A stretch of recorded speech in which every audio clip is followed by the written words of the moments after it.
दोस्तों बात करेंगे आज ट्रंप साहब ने फर्दर ट्रेड टॉक्स करने से मना कर दिया है और कहते हैं कि नो फर्दर टॉक्स। आपको डील होगी तो उसके बाद बात करेंगे। हालात काफी नाजुक हैं। पाकिस्तान और टर्की के बीच में एक नेवल एक्सरसाइज हो रही है। जी हां, वो भी कराची पोर्ट के आसपास।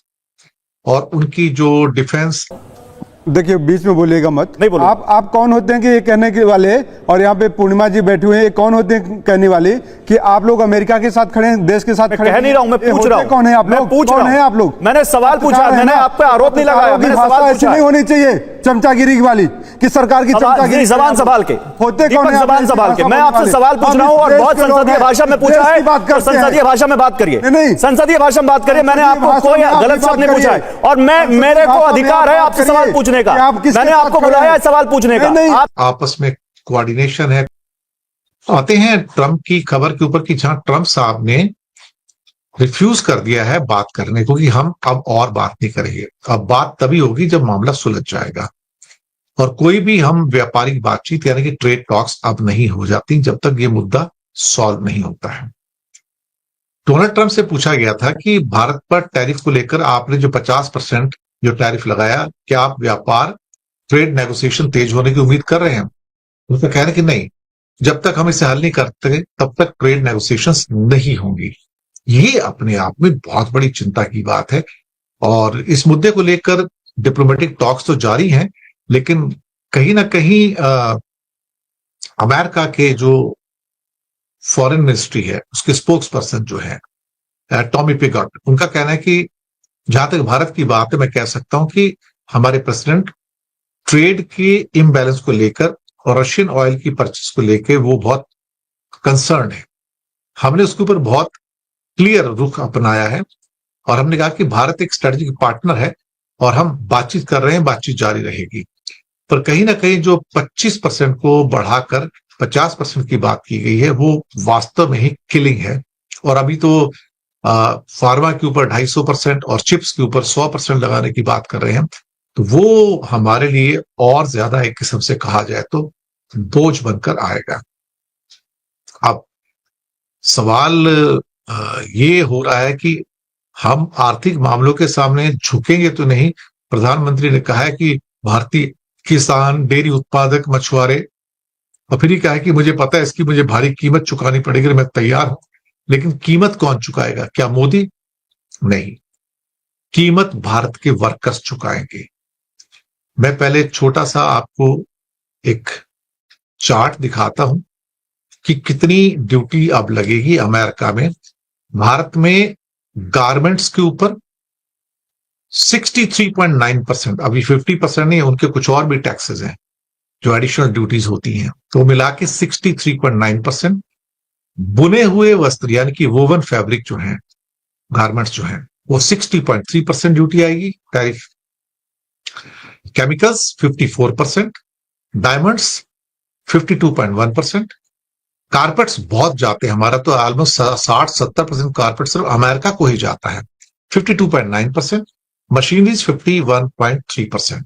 ये आप सोचिए कि 50% नहीं है, ये 50% से काफी ज्यादा है। इसके साथ ही डायमंड के अंदर हमारे करीब करीब 15 लाख टोटल वर्कर्स हैं। इनडायरेक्ट वर्कर्स जो हैं और 35 लाख है, 50 लाख लोग इससे संबंधित हैं। लेकिन जो 15 लाख लोग हैं उसमें 10 लाख तो सिर्फ सूरत में है। ये तो काली दिवाली मनाएंगे क्योंकि अब 50% के टैरिफ के साथ भला उनको अमेरिका में डायमंड कौन खरीदेगा? टेक्सटाइल के अंदर और गारमेंट के अंदर हमारे 4.5 करोड़ वर्कर काम करते हैं और उसके ऊपर टेक्सटाइल पे अगर देखा जाए, जो मैंने अभी आपको बताया कि कितनी ज्यादा ड्यूटीज हैं, यानी कि 63.9 एंड 60.3। अब इतनी टैक्स के ऊपर भाई साहब हम कहां से बात कर पाएंगे? कौन हमको ये खरीदने जा रहा है टेक्सटाइल हमारा? जो 60% से ऊपर टैक्सेस हैं तो कौन खरीदेगा? तो हम तो मार्केट से बाहर हो गए। ये दरअसल मार्चिंग ऑर्डर्स हैं। हमारा इंडिया से कहा गया वी डोंट नीड यू, बाहर जाओ। फार्मा में 25 लाख लोग काम करते हैं, हमारी 40% 50% दवाइयां अमेरिका को जाती हैं, तो वो सारी अनवायबल हो जाएंगी। इसके अलावा मशीनरी 60,000 करोड़ का हमारा एक्सपोर्ट है, करोड़ों लोग काम करते हैं, छोटी छोटी मशीनरी बनाते हैं, वो बाहर हो जाएंगे। लाखों मछुआरे श्रिम्प्स की खेती करते हैं, लाखों। 77% उसमें सिर्फ और सिर्फ आंध्र प्रदेश में खेती करते हैं और वो अमेरिका को जाता है। 22,000 करोड़ के श्रिम्प जाते हैं। वो सारे बेरोजगार, क्योंकि 50% में कौन लेगा साहब? जब आपके पास इक्वेडोर का जो श्रिम्प है जो 10% ड्यूटी पे आएगा, तो हमारे 50% के अंदर कौन लेगा उसको? ऑटोमोबाइल में करोड़ों काम करते हैं, वो भी गए सारे। तो मैं तो इन लोगों के बारे में चिंतित हूं कि जो भारत के जो करोड़ों वर्कर्स हैं, जिसके बारे में बीजेपी बात नहीं करती, उनके मंत्री बात नहीं करते, कि इनका क्या होगा अल्टीमेटली? ये कहां जाएंगे? ये किसको एक्सपोर्ट करेंगे माल? तो कौन लेने वाला है हमसे भाई? ऊपर नहीं खरीदेंगे। कोई सैंक्शन नहीं थी कि आप रशिया के साथ ऑयल ट्रेड नहीं करेंगे। तो अब ये कहना आपका रशिया के साथ ऑयल ट्रेड है, इसमें आपके ऊपर मैं 25% ड्यूटी लगा रहा हूं, वो अनजस्टिफाइड है। बाकी कंट्री जो डील कर रहे हैं उनके ऊपर ड्यूटी नहीं लगाया है। आई थिंक इसमें कुछ चीजें हमने बहुत क्लियर कर दी, प्राइम मिनिस्टर ने बहुत क्लियर कर दिया है कि agriculture sector, dairy sector non negotiable sector है। आज तक इंडिया ने किसी फ्री ट्रेड एग्रीमेंट में उसको नहीं खोला है, और शायद ये हमने बहुत क्लियर कर दिया कि हम इसको आगे नहीं खोलेंगे। जो भी एग्रीमेंट होना है वो इन सेक्टर को छोड़ के निगोशिएट करने की बात है। हम इस पे निगोशिएट नहीं कर रहे हैं, तो शायद हमें ये देखना चाहिए। मुझे एक चीज और बताइए अजय जी, मुझे एक चीज और बताइए, क्योंकि मेरे कांग्रेस के पैनलिस्ट हैं, वो कुछ बोलना चाहते हैं। मुझे ये बताइए, क्योंकि 25 अगस्त को अमेरिका से एक टीम आ रही है भारत, और कहा यह जा रहा है कि वो ट्रेड नेगोशिएशन के लिए ही आ रही है, तो अभी दरवाजे बंद हो गए हैं या दरवाजे खुले हुए हैं? नहीं, बिल्कुल दरवाजे खुले हुए हैं, लेकिन मैं ये चाहूंगा कि हम उनको एग्रीकल्चर और डेयरी नहीं देंगे, ये बहुत क्लियर कर देना चाहिए। इन ल्यू ऑफ दैट कुछ हम उनको बिजनेस दे सकते हैं, तो ये जो निगोशिएशन को आगे बढ़ाने के लिए उसकी कोशिश करनी चाहिए। ये बहुत क्लियर करना चाहिए कि एग्रीकल्चर डेयरी हम नहीं देंगे। ठीक है दीपक, तो दरवाजे तो खुले हुए हैं, और सोर्सेज ये कह भी रहे हैं कि सरकार अभी बातचीत भी कर रही है, बैक चैनल कोशिश हो रही है। आपकी बात भी सही है कि हाँ, यहां पर दिख रहा है उन्होंने टैरिफ लगा दिया है, लेकिन मैं आपसे ये जानना चाहता हूं कि आप ट्रंप के साथ खड़े हैं या देश के साथ खड़े हैं? आप उस देश के साथ खड़े हैं जो भारत के साथ अनजस्टिफाइड, इलॉजिकल टैरिफ लगा के भारत को परेशान करने की कोशिश कर रहा है? आपके इंटरनल डिफरेंसेस हैं, आप सरकार पर तमाम आरोप लगाइए, लेकिन आप इस बात पे तो आएंगे कि ट्रंप गलत कर रहे हैं, इस बात को तो मानते हैं आप? सही से जवाब दीजिए, और जवान सवाल के बहुत संसदीय तरीके से जवाब दीजिए। आपको एक मिनट, आपको शंका क्यों है कि हम किसके साथ खड़े हैं? तो आप बता अपने देश के साथ खड़े हैं, अपनी देश की जनता के लिए खड़े हुए हैं। तो यहाँ पे अनर्गल अलाप और विलाप करना आप लोग बंद करिए। और ऐसे लोग जो अमेरिका में बैठे हुए हैं और नमस्ते ट्रंप और नमस्ते मोदी कर रहे थे, वहां पे बैठ के मोदी को सपोर्ट कर रहे थे, यहाँ पे टीवी चैनलों पे बैठ के बात करेंगे कांग्रेस किसके साथ खड़ी है। कांग्रेस अपने देश के हित के लिए, अपनी देश की जनता के लिए खड़ी है, और अपने सरकार से कह रही है उसी तरीके से। पूर्णिमा जी रुकिए, तो आप भी उसके समानों पे पूर्णिमा जी रुकिए। तो फिर आप कांग्रेस ट्रंप के उस बयान को समर्थन क्यों कर देती है कि हाँ ये डेड इकोनॉमी है? क्या ये डेड इकोनॉमी है? सुनिए, क्या आरबीआई के गवर्नर को आपने सुना? उन्होंने क्या कहा? आरबीआई के गवर्नर पे भरोसा है आपको?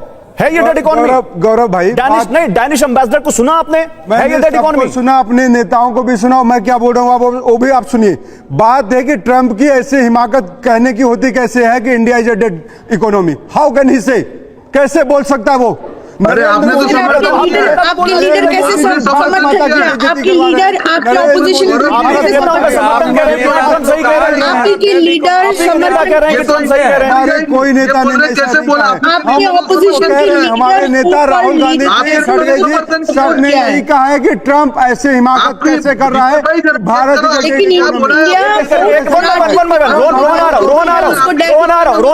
पूर्णिमा जी रुकिए, अभी उनको बात बोलने दीजिए, लेकिन ये बात सही है कि आपके नेता ने ही उनके बयान को एंडोर्स किया। उन्होंने कहा कि मैं भी यही कह रहा हूं, सुनिए, मैं भी यही कह रहा हूं कि ट्रंप की हिमाकत कैसे हो गई? ट्रंप कैसे कह सकता है कि ये जवाब आपके नेता को देना चाहिए। हमारे नेता भी वही कह रहे हैं, बोल दिया हम सही है और इंडियन इकोनॉमी 140 करोड़ जनता की मेहनत पे ये कह दिया कि डेड इकोनॉमी है। आपको शर्म नहीं आती उसका समर्थन करते हो? और यहाँ पे आके ये बोलते हैं कि ट्रंप ने क्या किया? देखिए गौरव जी, सरकार की जिम्मेदारी है, ये एक परिस्थिति है, हम सबको उससे निपटना है। सरकार, पूरा देश मिलकर, हमने हमेशा भूतकाल में भी कभी भी किसी भी प्रेशर में उनको जवाब दे दिया। आपने बहुत अच्छी बात है। रोहन गुप्ता, आपने विपक्ष को जवाब दे दिया, बहुत अच्छी बात है। जवाब दीजिए ना, आप कर क्या रहे हैं ट्रंप के टैरिफ टेरर से बचने के लिए? ये भी तो बताइए। क्या कर रहे हैं? देखिए मैं बता रहा हूं गौरव जी, जिस प्रकार से आज अभी आप स्टार्टिंग में ही हमारे एनालिस्ट ने बताया कि 45% एक्सपोर्ट जो है इसका इसके ऊपर इंपैक्ट पड़ेगा। बिल्कुल, सरकार उसकी नीतियां कैसे इस इंडस्ट्री को सपोर्ट करना, कैसे उनको इंसेंटिवाइज करना, कैसे हमारे डी रिस्किंग बोलते हैं उसको इकोनॉमी की भाषा में, derisking, how do we derisk from the US. इसके साथ ही पाकिस्तान और टर्की की नेवल एक्सरसाइज चल रही है। जी हाँ, और कराची में पहली बार उन्होंने एक्सरसाइज पहुंची है। टर्की की नेवी जो है वो वहां पर पहुंची है और वहां पर उन्होंने लाइव ड्रिल्स किए हैं यहां पर कराची एयरपोर्ट, कराची पोर्ट के ऊपर। जी हाँ, तो जो स्पेशल फोर्सेस है पाकिस्तान की और जो टर्की की फोर्सेस हैं, और दोनों एक दूसरे के साथ अपने जहाजों के साथ में ये ड्रिल कर रहे थे। तो टर्की पाकिस्तान की नेवी को अपग्रेड कर रहा है और इसमें ऑगस्टा 90 बी क्लास सबमरीन भी शामिल है। तो इसमें काफी शिप्स थे, उनके अंदर जो फ्रिगेट्स वगैरह होते हैं उन सब ने इसमें वो लोग शामिल किए और दोनों के बीच में संबंध तो काफी मजबूत है। और इसके अलावा टर्की पाकिस्तान को MIL GEM क्लास के फ्रिगेट्स भी दे रहा है। इससे पहले एक PNS बाबर 2023 में पाकिस्तानी नेवी में शामिल हुआ था और उसके बाद और भी उनके पास कई जहाज हैं, चाइना भी उनको काफी दे रहा है। तो कहीं ना कहीं उनकी जो स्ट्रेंथ है एयरफोर्स की और नेवी की धीरे धीरे इंक्रीज हो रही है। हालांकि नेवी उनकी काफी वीक है, पाकिस्तान की इतनी मजबूत नहीं है, लेकिन धीरे धीरे टर्की और चाइना जो है उसको भी मजबूत करने में लगे हैं। और खासतौर से जो सबमरीन्स आ रही हैं चाइना से बहुत सारी, वो भी उनको स्ट्रेंथन करने में उसको मदद करेंगी।